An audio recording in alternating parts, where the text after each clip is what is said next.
నమస్తే, welcome to Leo. మనతో ఉన్నారు సీనియర్ జర్నలిస్ట్ హేమసుందర్ గారు. సార్ నమస్తే. నమస్తే. మనం చూసుకుంటే జైలర్ పార్ట్ 2కి సంబంధించి క్రేజీ అప్డేట్స్ అయితే ఒక్కొక్కటిగా వస్తుంది. అయితే బాలకృష్ణ గారు ఆయనకు దాదాపు 20 కోట్లు ఒక మంచి ఫైట్ సీన్ అయితే ఉందని చెప్పి అంటున్నారు. ఇప్పుడు ఉన్నటువంటి లేటెస్ట్ అప్డేట్ ఏంటంటే నాగార్జున గారు కూడా ఈ యొక్క ప్రాజెక్ట్లో ఇన్వాల్వ్ అవుతున్న సంగతి తెలుస్తుంది. సో ఏంటి ఈ కథ అంటే ఏం చెప్తారు? అంటే ఈ కథకి బీజం పడింది కూలీ సినిమాలు అనుకోవచ్చు. ఎందుకంటే అందులో సైమన్ అనే పాత్రని నాగార్జున పోషిస్తున్నాడు కాబట్టి అందులో కూడా నెగిటివ్ షేడ్ ఉన్న పాత్రే ఆ సైమన్ పాత్ర కూడా. అక్కడ పరిచయం ఉండదు, రజనీకాంత్తో పరిచయం ఉండదు. నెక్స్ట్ ప్రాజెక్ట్లో కూడా నేను చేస్తానని ఒక మాట అన్నారేమో తెలియదు. మొత్తానికి బయటకైతే మెయిన్ విలన్ దీంట్లో నాగార్జున అనేది. వినాయకన్ అనే పాత్ర మనకి ఫస్ట్ పార్ట్లో కనిపిస్తుంది, ఆ పాత్ర కూడా దీంట్లో కనిపిస్తుందంట. కొన్ని సన్నివేశాల్లో, ఫ్లాష్ బ్యాక్ సన్నివేశాల్లోనూ మొత్తానికి ఆ వినాయకన్ పాత్ర ఉంటుంది. మెయిన్ విలన్గా నాగార్జున కనిపిస్తాడు అనేది ఇప్పుడు లేటెస్ట్ బజ్ ఈ సినిమాకి సంబంధించి.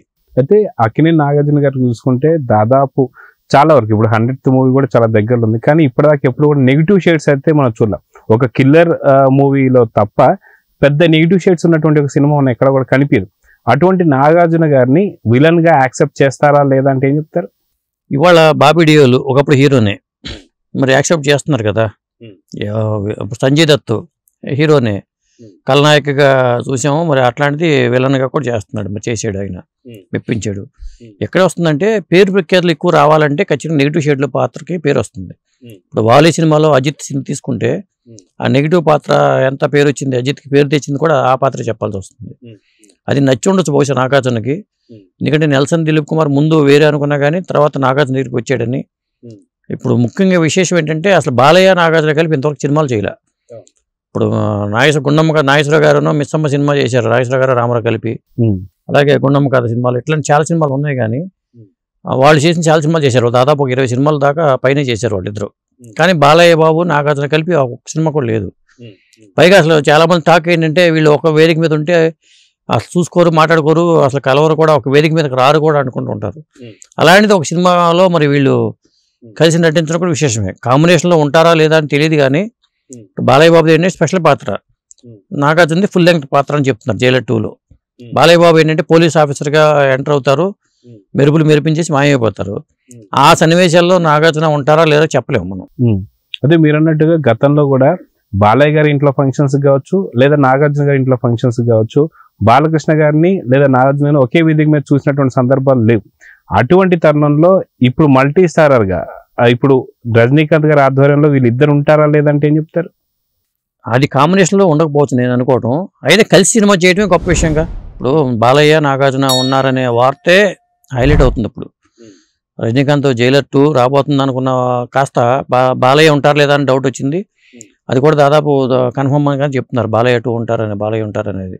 అలాగే మోహన్ లాల్, జాకీ ష్రాఫ్ పాత కాంబినేషన్ అంతా రిపీట్ అవుద్ది. ఎడిషనల్గా నాగార్జున మెయిన్ విలన్గా ఉంటారు ఈ సినిమాలో అని చెప్పేది ఇప్పుడున్న వార్త. నాగార్జున కూడా సినిమాలకు పెద్దగా ఎక్కువ కాంబినేషన్ చేస్తున్నారు, అందరూ చేస్తున్నారు ఇవాళ. రజనీకాంత్ గారి సినిమాలు ఇంతమంది ఆర్టిస్టులు అమీర్ ఖాన్ చేయడం కూడా విశేషమే కదా. అలాంటిది ఇప్పుడు ఇంకా వేరే వేరే ఆర్టిస్టులు వచ్చినా ఆశ్చర్యపడక్కర్లా. ఈ కాంబినేషన్ కూలీలు ఎలా రేర్ కాంబినేషన్ చాలా మంది ఉన్నారు. ఇప్పుడు ఈ సినిమాలో కూడా ఇంకా నాగార్జున కాకుండా ఇంకెవరైనా ఉండొచ్చేమో చెప్పలేము కూడా. ఎందుకంటే రోజుకు ఒక కొత్త వార్త వస్తుంది. ఆల్రెడీ సినిమాకి సంబంధించి కొన్ని సన్నివేశాలు షూటింగ్ చేస్తున్నారు కూడా తెలుస్తుంది. నాగార్జున కూడా ఒక విధంగా చెప్పాలంటే అతనికి మంచిదే. మళ్ళీ తను వెనకబడిపోయిన కెరీర్ని ముందుకు తీసుకెళ్ళడానికి ఇలాంటి ప్యాన్ ఇండియా సినిమాలు ఉపయోగపడతాయి. గతంలో అమితాబ్తో కలిపి నాగార్జున యాక్ట్ చేశారు, అప్పుడు కూడా అది మంచి పేరు వచ్చింది తనకి. బాలీవుడ్లో కూడా మంచి పేరు ఉన్న సినిమాలు ఉన్నాయి. అయితే గతంలో మనం చూసుకుంటే అక్కినేని నాగార్జున గారిది ఇది సెకండ్ ఇన్నింగ్స్ అనుకోవచ్చా? ఎందుకంటే ఇప్పటిదాకా సినిమాలలో హీరోగా చేశారు, కాకపోతే ఇటీవల కాలంలో మాత్రం నాగార్జున గారికి అంత మంచి పేరు తెచ్చినటువంటి సినిమాలు అయితే ఏమీ లేవు. కానీ ఇప్పుడు రాబోతున్న కుబేరా కావచ్చు, లేదా కూలీ కావచ్చు, లేదా మీరు అన్నట్టు జైలర్ 2 కావచ్చు, సో ఇప్పటి నుంచి సెకండ్ ఇన్నింగ్స్ అనుకోవచ్చు అంటారా? ఖచ్చితంగా ఒక సంవత్సరం 2 సినిమాలు వస్తున్నాయి అంటే ఇప్పుడు ఏ హీరోకి ఉన్నాయి? విక్టరీ వెంకటేష్ కూడా ఒక సినిమానే లెక్కేసుకోవాల్సి వస్తుంది. సంక్రాంతికి వస్తున్న సినిమా వేసుకోవాల్సి వస్తుంది. కొంతమంది హీరోలకి అసలు సినిమాలు లేవు, ఉంటే రావో కూడా చెప్పలేకపోతున్నాం. ఈ పరిస్థితిలో కుబేరా సినిమా వస్తుంది, మరి కూలీ సినిమా రాబోతుంది. ఈ రెండింటిలోనూ నాగార్జున ఉన్నారు. ఇక జైలర్ 2 అనేది నెక్స్ట్ ఇయర్ సమ్మర్కు ఎప్పుడో ప్లాన్ చేసుకుంటున్నారు సినిమాని. మళ్ళీ ఓన్గా తనకి పెద్ద సినిమా ప్రాజెక్ట్, సొంత ప్రాజెక్టు అన్నపూర్ణ బ్యానర్లో సినిమా ప్లాన్లో ఉన్నారనేది మనకు వినిపిస్తున్న సమాచారం. ఏదేమైనా నాగార్జున స్పీడ్ పెంచాడని చెప్పుకోవాలి. అయితే ఇప్పుడు దాకా చూసుకుంటే నాగార్జున గారిని హీరోగా చూశారు, అది కాక లవర్ బాయ్ కూడా మనకు తెలుసు, ఆయన ఈ ఏజ్ లో కూడా ఎలాగా అమ్మాయిల మధ్య క్రేజ్ ఉంటుందని. అటువంటి హీరోని విలన్ గా యాక్సెప్ట్ చేస్తారా తెలుగు ప్రేక్షకులు అంటే ఏమంటారు? ఖచ్చితంగా చేస్తారు. ఎందుకంటే చిరంజీవి గారు నెగిటివ్ షేడ్ ఉన్న పాత్రలు చేశారు, చాలా సినిమాల్లో చేశారు. పున్నమి నాగు సినిమా తీసుకోవచ్చు, లేకపోతే 47 రోజులు అని చెప్పి ఒక సినిమా వచ్చింది, అది రజనీకాంత్ తమిళ్లో చేస్తే అక్కడ నెగిటివ్ షేడ్ పాత్రే. ఆ 47 డేస్ సినిమాలో కూడా చిరంజీవి నెగిటివ్ పాత్రే. ఆ నెగిటివ్ పాత్రలో మంచి పేరు వస్తుంది ఇప్పుడు కూడా. ఖచ్చితంగా నాగార్జున నెగిటివ్ షేడ్స్ ఉన్న పాత్రలు చేస్తే, లేదా విలనే కావచ్చు, చేస్తే హీరో కన్నా ఎక్కువ పేరు వచ్చేది విలన్గా వస్తుంది ఎక్కువ. సో ఓవరాల్ గా బాలకృష్ణ గారు అండ్ నాగార్జున గారు వీరిద్దరు కాంబినేషన్ తెలుగు ప్రేక్షకులు ఎలా తీసుకుంటారంటే ఏం చెప్తారు? ఖచ్చితంగా ఈ ప్రాజెక్ట్కి తెలుగు మార్కెట్కి బాగా ఇది వస్తుంది, క్రేజ్ వస్తుంది.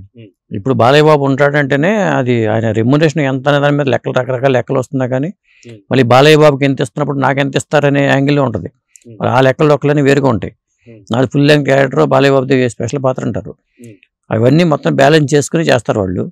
కానీ మార్కెట్ పరంగా సినిమాకి ఒక క్రేజ్ రావడానికి తెలుగు దీంట్లో ఫీల్డ్లో తెలుగు రాష్ట్రాల్లో ఖచ్చితంగా ఈ క్రేజీ కాంబినేషన్ అనేది పెద్ద సెట్ అవుతుంది.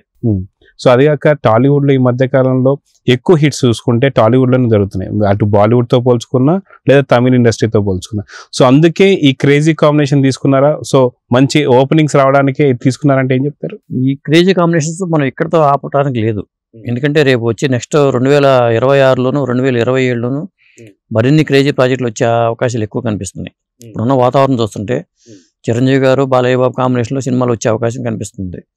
రేర్ కాంబినేషన్స్ అన్ని కూడా మనం భవిష్యత్తులో చూడబోతున్నాం అని అనిపిస్తుంది నాకు. ఎందుకంటే ఒక పక్కన ఏంటంటే ఆర్టిఫిషియల్ ఇంటెలిజెన్స్ వచ్చిన తర్వాత, సినిమాల్లోకి ఎంటర్ అయిపోయిన తర్వాత, రేపొద్దున అసలు ఆ హీరోలు ఉంటారా లేరా అనుకునే పరిస్థితుల్లో ఈ రేర్ కాంబినేషన్స్ అన్న పెద్ద ఎసెట్ అవుతాయి. థియేటర్లకు కూడా మనుగడకి చాలా ఇంపార్టెంట్ ఈ కాంబినేషన్స్ అనేవి.